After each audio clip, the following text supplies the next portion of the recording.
What's up guys, Matt Day here, and today we're going to be talking about scanning film with the Epson V600. So the Epson V600 is a flatbed scanner that can scan 35mm film, 120 film, and it can also be used just like any flatbed scanner to scan things like documents, instant film, stuff like that. Now it doesn't do large format film just because of the glass in here. It's not big enough to accommodate a large format negative. And what I know a lot of photographers do, say take a 4x5 negative and they would scan basically half of the frame at a time and then take the two images and stitch it together in Photoshop. But I've never really messed with that, and it's just another step. And what we're going to be doing here is just focused on scanning medium format film because that's my main use for the Epson V600. I have the pack on here, and I wholeheartedly love this machine, and this is what I use for all of my 35mm film just because it's insanely fast and super easy to use, even as outdated as it is. But the V600, it's a great scanner, even for 35mm, so don't feel like you can't use this for 35mm film, because I did for years before I ever picked up my pack on. So it's a great scanner, usually comes in around $200 brand new. You could probably find one used. I got mine used at a camera shop up in Columbus for about $160 to $170, and I've had it for years, and it's always done well. So the way it works, it's really simple. It's just like any other flatbed scanner, but as you can see here, I went ahead and removed the reflective cover that you would use to scan things like documents, and that's what exposes this glass right here. And you can tell by the size of it that, that's why it's not big enough to scan a large format negative. You can see that it's just a little bit wider than a strip of medium format film. So the way it works, you have a film holder right here, and you load the film into this holder, and then you set it into place, and it kind of locks into place based on what holder you have. And the scanner also comes with one for 35mm film or 35mm slides that are mounted, and you can use whatever holder it is that you have to scan the appropriate size. But right now this is the medium format scan holder, just because that's what we're going to be working with. So that's how it all works, and what we're going to do is scan some film. I'm going to take you guys into Epson Scan, which is the software that the scanner comes with, and basically show you how it all works and what kind of post work we can do. So we'll go ahead and get started. So we're going to be scanning some film from a shoot I did about a year ago with Molly for Grade Select. And Grade Select is run by my good friend Ray. And what we did was we did a shoot downtown, just one roll of film, and it was all just to promote the new film toboggan that they were coming out with at the time. So we've got our negatives here. We know what strip we're going to scan. I'm going to scan this strip right here. So we'll go ahead and load the film holder and just lift it up like this. Go ahead and take your negatives out. And I know some people are going to cringe when they see me doing this without gloves, but I'm sorry, I never wear gloves. So go ahead and lay this down emulsion side up and lock this down. And one thing I like to use are these little air dusters. They're pretty expensive, which is a pain, but it saves you a lot of time in Photoshop or Lightroom. You can also use a brush and not have to continuously keep buying these, but in my experience, I've used the brushes before and I still ended up with a good amount of dust on my scans. So I usually just hit this once on the emulsion side, and then I flip it over and just kind of lightly hit this side as well, just because you don't want to, blow the air too hard, because your negatives will go flying out of the holder. So now that that's ready, we'll go ahead and close this up, and now we'll go ahead and jump into Epson Scan. Alright guys, so we're going to go ahead and get started here, and we're going to be scanning with Epson Scan just because this is the software that I prefer, and it's the scanning software that comes with the scanner itself. So don't think that this is the only software out there, it's just what I like to use. So we'll go ahead and open up Epson Scan, and I'm going to be doing this entire thing in real time. I'm not going to speed anything up, just so you guys can see exactly what it's like scanning. So up here at the top, you can see what mode we're in. We're in professional mode, and there's other office mode, home mode, full auto mode. You want to stay in professional mode just because it's going to give you the the most control over the scanning you're getting. So document type, if you select reflective, that's going to give you the scanning that you would do for things like instant film or scanning a document, stuff like that. So we're going to be sticking with film because that's what we loaded. And black and white negative film because, that's also what we loaded. You could also scan positive film with this or color negative film. So we've got black and white negative film selected. And under image type, right here, you can go with 48-bit color, 24-bit color, color smoothing, 16-bit grayscale, or 8-bit grayscale. And because we're scanning black and white film, we're going to go with 16-bit grayscale. And when it comes to resolution, I pretty much never change this. I think when I scanned 35 millimeter film, I brought it up to about 3200. But I've heard from a lot of different people that basically past 3200 or maybe 4800, the resolution there, you're not going to get much difference. But you can see you have a lot of different options here. But we're going to stick with 2400 for 6x7 medium format film. And I'm not going to adjust anything else here, document size, target size, any of that. And down here at the bottom, you can see you have all kinds of adjustments. And that's really going to come into play once we actually see what we're working with, once we actually scan the film in. So we'll go ahead and hit preview. And you can probably hear, if the mic is picking it up, the awesome sounds that the Epson scanners like to make. And what the preview is going to do is going to give you an idea or an actual, representation of what your, scans are looking like. And we can make some adjustments before we scan them in. That way we, have less adjustments to make in post. So here we go. And there are the images. Now, one of the nice things you can do with the preview scan, you can kind of adjust, how the frame is. So, if we scanned with the emulsion side down, we would have to flip the image like this. But with the emulsion side down, I'm sorry, the emulsion side up, you don't have to worry about any of that. So it's already ready to go. And I'm just going to rotate the frames here. And you could select all and do it all at once, I guess, but, I didn't really think about it. If you want to double click on them, you can bring it up just a little bit bigger, get a better idea, kind of cycle through, what it is we're working with. Let's see, it looks like I've got a little bit of a scratch there. Or no, maybe that's a hair from Molly. I'm not sure. Either way, yeah, these are the scans. Now, just basically, eyeballing things, they look all right to me.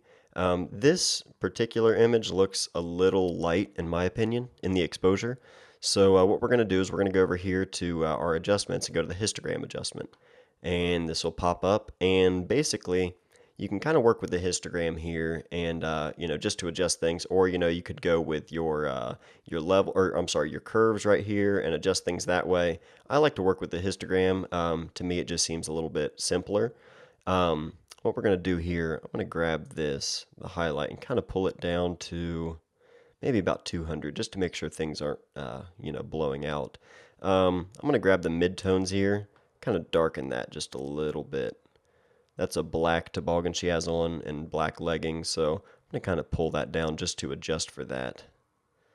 Right about there. And really, I don't get into things too technical as far as, what the all of the numerics of things. I really just eyeball everything. Some people might hate that. Some people might relate to that. I'm not sure, but that's just the way I do it. You can see here with our highlights, we can really, adjust things. We can pull it down a lot. I mean, the detail that's in there, especially with medium format, it has a ton of latitude. So you can really fine tune this however you'd like. I personally would pull it down just a little bit to about right there. That's just the kind of look that I like, but like I said, it's going to be more of a preference thing because you're the photographer, you're working with your own images, and in my opinion, it's more about preference. So, yeah, this one here, this looks good to me as far as the the exposure of it. This one I might pull the highlights up just a little bit, just because it looks a little dull. So, right about there. So it wasn't much, but yeah, that'll work for me. Okay, so we'll go ahead and actually scan the film now. So we're going to select all. Now over here under our adjustments, I'm going to leave the unsharp mask on. This is going to give us a little bit sharper of an image. If you leave it off, it's going to look just kind of nasty. So I just leave it at medium. I never mess with the low or high settings. And as far as the grain reduction, I'm not going to mess with that. Color restoration, this is a black and white negative. Backlight correction, dust removal, digital ice, I'm not going to mess with any of that. All I'm going to do is just leave it as is. So right here under the folder, this is going to give us where we're saving things to. So I'm going to click on that, and I usually have a folder selected. We're just going to go with the desktop here. That should be fine. Okay, and we'll go with Molly grade select, and let's start this out at 1. And under the image format, you can save this however you'd like, JPEG, TIFF files, PDF, whatever. For this sake, I'm just going to stick with the JPEG just to keep things simple. And yeah, I never mess with any of this stuff down here. Just leave it as is and keep things simple. And we'll click OK. So now we'll go down to scan. And as you can see right there, it says time remaining 15 minutes. It's really not going to take 15 minutes. It'll shorten that time as it goes. But for the sake of this, I'm going to go ahead and, just let it take its course. And, hopefully just sit here and entertain you guys, because if I weren't recording this, I would get up, go get a cup of coffee, and probably get all kinds of stuff done, because the only downside to flatbed scanning, in my opinion, when it comes to scanning black and white negatives, is just the time. It's just a time-consuming thing, especially when you're spoiled by using the pack-on. Once I got used to that, and then I scanned a roll of medium format, that pretty much sold it for me. I said, okay, I am just about done with medium format, just for the sake of scanning, because I can't do it with my pack-on. So now, as you can see already, it jumped down to 8 minutes. So whenever that first pops up, don't be alarmed, because, like I said, it's going to go down in time pretty quick. Now we should see our scan pop up. The first one here should pop up here in just a minute. Maybe. There it is. Okay. So here we go. We'll go ahead and take a look at this while the others are scanning and see right there, even with the canned air, got a nice piece of dust right there. And that's not a fun place to try and get that out in post, but you'll have that.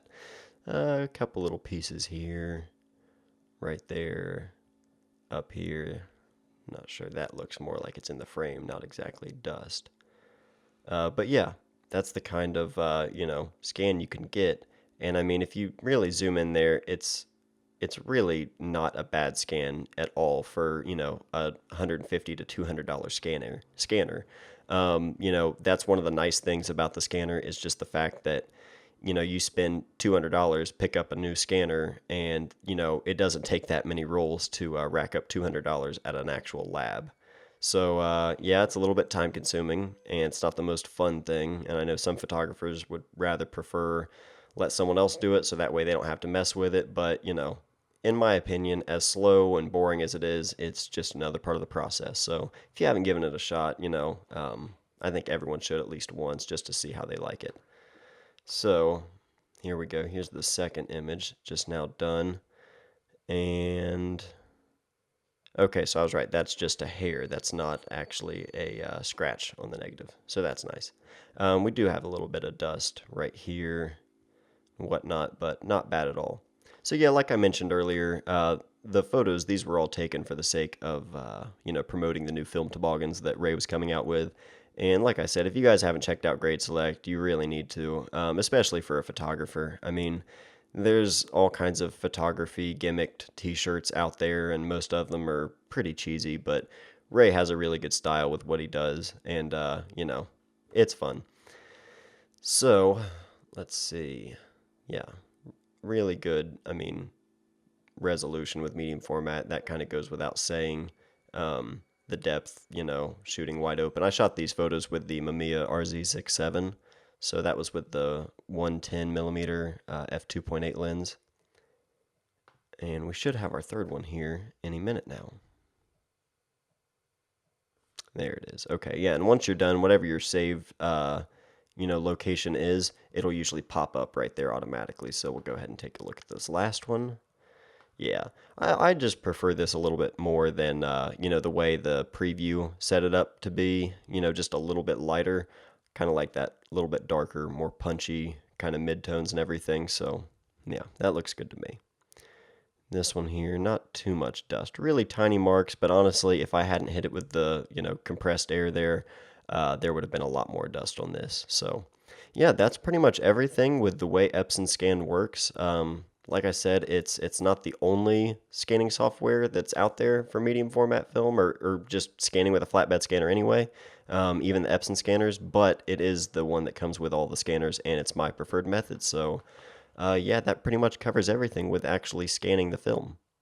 So there you guys have it. There's my entire process when scanning with the Epson V600, and I hope it's been helpful for you guys. If it has helped you in any way, please give the video a thumbs up because this has been one of the most requested episodes that you guys have been asking for, so I really hope it's been helpful. And if you haven't already, be sure to subscribe to this channel. Got a lot of exciting stuff coming up, and I'm always excited to hear what you guys have to say, and as you guys keep giving me feedback, I just try to keep improving the channel the most that I can. So please let me know if you guys have any questions or comments or what else you'd like to see on the channel. But that's all. So thank you guys for everything as always, and I'll see you next time.